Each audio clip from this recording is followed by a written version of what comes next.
అదరకొట్టే కారం రంగు రుచి ఆచి కారం పొడి.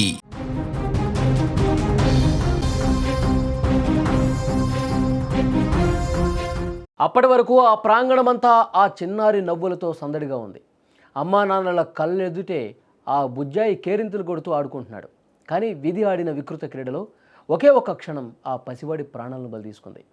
పూణేలో జరిగిన హృదయ విదారక సంఘటన చూస్తుంటే ఎవరికైనా కన్నీళ్లాగు. లోనికల్బోర్ ప్రాంతంలోని జాయనెస్ట్ హౌసింగ్ సొసైటీ అది. 5 ఏళ్ల నిష్కర్ష్ అశ్వత్ రెడ్డి తన స్కూటర్ బొమ్మపై ఎంతో సరదాగా ఆడుకుంటున్నాడు. ఆ ట్రైసైకిల్ మీద ఆడుకుంటూ ఉన్నాడు. అపార్ట్మెంట్ ఆవరణ కదా, సురక్షితమే అనుకున్నారు ఆ తల్లిదండ్రులు. కానీ చావు కారు రూపంలో వస్తుందని చెప్పి అసలు అక్కడ ఎవరు కూడా అనుకోలే. ఒక్కసారి దృశ్యాలు మీరు చూడండి, ఎంత బాధ కలుగుతుందో చూడండి. పార్క్ చేసినటువంటి కార్ల మధ్యలో నుంచి నిష్కర్ష్ ఒక్కసారిగా రోడ్డు మీదకి, అతనికి కూడా ఎదురుగా ఏం తెలీదు, అక్కడ కారు అడ్డు ఉంది కాబట్టి ఏమీ రావట్లేదు అనుకుని ఆ పిల్లవాడు కూడా ట్రైసైకిల్ మీద సరదాగా ఆడుకుంటూ ఎంతో ఉత్సాహంగా ఇట్లా ముందుకు కదిలాడు. కానీ ఇటు బ్లూ కలర్ కారు ఆ పసివాడిని కనీసం గమనించినా సరే, అంటే చాలా దగ్గరకు వచ్చిన తర్వాత కనిపించాడు. ఇక స్పీడ్ని కంట్రోల్ చేయలేనటువంటి పరిస్థితి ఉంది. ఎదురుగా ఏమీ ఒక్క వాహనం కూడా లేదు, ఒక్క వ్యక్తి కూడా లేడు కదా అని చెప్పి అతను ఆ కారు నడుపుతున్నటువంటి వ్యక్తి అదేవిధంగా వేగంగా ముందుకు పోనిచ్చాడు. కానీ ఒక్కసారిగా ఆ బాలుడు ఆడుకుంటూ కారు ముందుకు రావడంతో ఇక్కడ వేగం కంట్రోల్ కాక ఆ బాలుడు మీద నుంచి వెళ్ళిపోయింది. ఆ బాలుడు తీవ్ర గాయాల పాలైపోయాడు. కార్ల టైర్ల కింద నలిగిపోయాడు.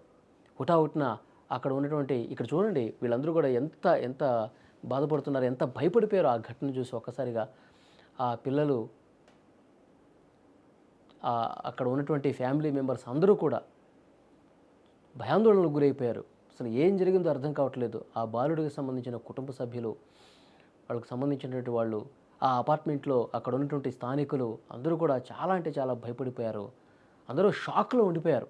ఇంత ఘోరం జరిగిపోయింది, క్షణిక కాలంలో ఇంత ఘోరం జరిగిపోయిందంటూ వాళ్ళందరూ చాలా ఆవేదన వ్యక్తం చేశారు. హుటాహుటిన వెంటనే కార్ల టైర్ల కింద ఉన్నటువంటి ఆ బాలుడిని కష్టం మీద అందులో నుంచి లాగి ఆ తర్వాత వెంటనే సమీపంలో ఉన్నటువంటి ఆసుపత్రిలోకి తీసుకెళ్ళినటువంటి పరిస్థితి ఉంది.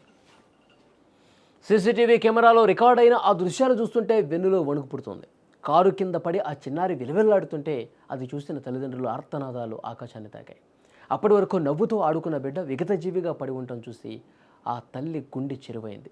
వెంటనే ఆసుపత్రికి తరలించిన అప్పటికే ఆ చిన్నారి ప్రాణం అనంతవాయువుల్లో కలిసిపోయింది. ఆ ఇంట్లో ఇప్పుడు చీకటి అలుముకుంది. అల్లారు ముద్దుగా పెంచుకున్న కొడుకు ఇక లేడన్న నిజాన్ని ఆ తల్లిదండ్రులు జీర్ణించుకోలేకపోతున్నారు. ఈ ఘటన ప్రతి ఒక్క తల్లిదండ్రులకు ఒక హెచ్చరిక. అపార్ట్మెంట్ ఆవరణే కదా అని పిల్లల్ని ఒంటరిగా వదలకండి. అలాగే వాహనదారులు కూడా చాలా జాగ్రత్తగా డ్రైవ్ చేయాల్సిన అవసరం ఉంది. అదంతా అపార్ట్మెంట్లో ఉన్నటువంటి ఏరియా. ఎప్పుడు ఎవరు అంత అక్కడ అందరూ ఫ్యామిలీసే ఉంటారు కాబట్టి, పిల్లలే ఉంటారు కాబట్టి ఇది రోడ్డు కాదు కదా, అసలు ఏమీ లేదులే అని చెప్పి అంత వేగంగా వెళ్ళాల్సినటువంటి అవసరం ఉంది. అతను కూడా తప్పు చేశాడు. ఆ వాహనం నడిపించిన వ్యక్తి కూడా అంత స్పీడ్గా రావాల్సినటువంటి అవసరం లేదు.